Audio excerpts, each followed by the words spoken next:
The first passenger train went from Adelaide to Alice Springs, but the Great Depression stopped it dead in its tracks. So it's taken almost 75 years for the promised extra line connecting Alice Springs to Darwin.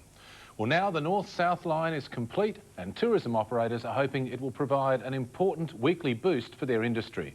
Mike Sexton was on board to record the big event.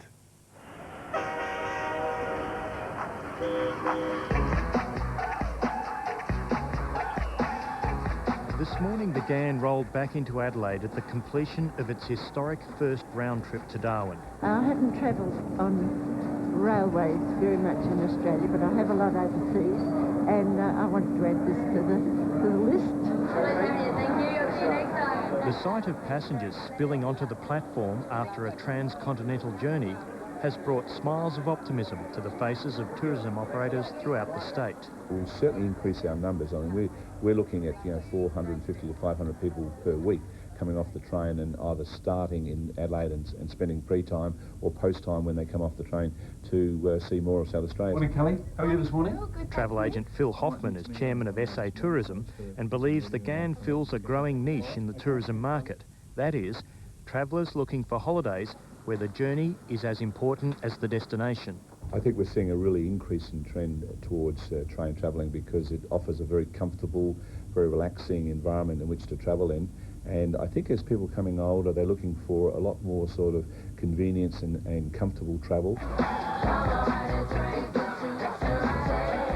The response so far to the new GAN run is astonishing.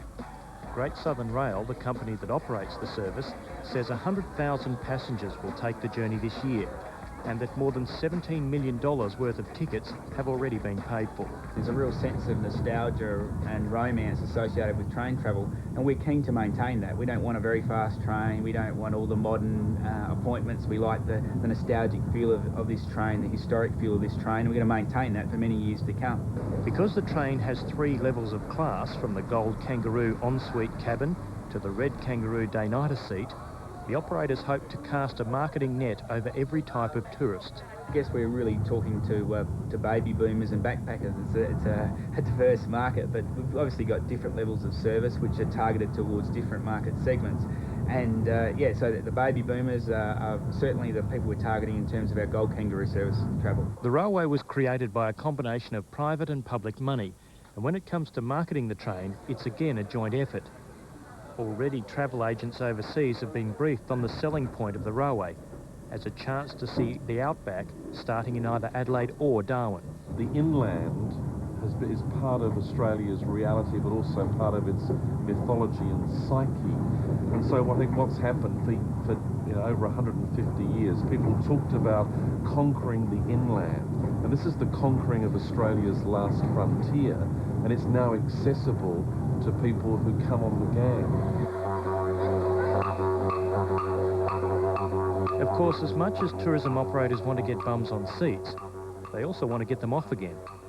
Packaged holidays are being built around the train where passengers get off and explore and reboard the next train. These multi-day trippers could bring a tourism bonanza to regional cities Katherine, Tennant Creek, Alice Springs and Port Augusta. We believe that there will be spin-offs, not only in tourism, but also in the establishment of a intermodal exchange area, which will provide suppliers an opportunity to send their exports to Asia. While a majority of the tickets already sold on the train are to Australians, there's a strong belief the GAN will attract tourists from Europe and North America, where the culture of train travel runs deep. The British people generally really love trains, and this is, one of the great train journeys. The fact that it's new, has a novelty, but also one of the things I'll be saying is how brilliant the service is. I mean, we've got 19 and 20-year-old people working, and they work their guts out, and nothing is too much for them. The food is fantastic. It really is. I think it's a fantastic advert for Australia. The inaugural GAN this week had 120 media on board, including internationals such as Japanese television, National Geographic, the BBC, and Mark Chipperfield from London's Sunday Daily Telegraph. I think for me, coming north out of Port Augusta, and we're in the middle of the desert. We're looking out of the window. There's nothing but scrub, and suddenly there are two people, husband and wife, standing on the back of a ute, and they're holding up a sign saying, "At last." And to me, it evokes the humour and the tenacity and the sort of heart that people have out here. Also on board was former Premier John Olsen, who's now Australian Consul General in Los Angeles. He believes the journey is a good lure for Americans to come down under. Given that something like 48% of Californians, when asked randomly, where would be your country of first choice on a holiday, they said Australia, 48% of them. So there's some real opportunity for us, and that means tourist trade, jobs, great to the economy.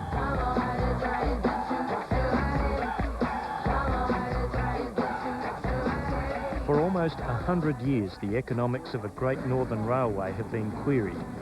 And now it's built, many questions remain about its viability. Originally, the line was only for freight. But if the early success of the passenger service is anything to go by, tourism could be a very handy icing on the cake.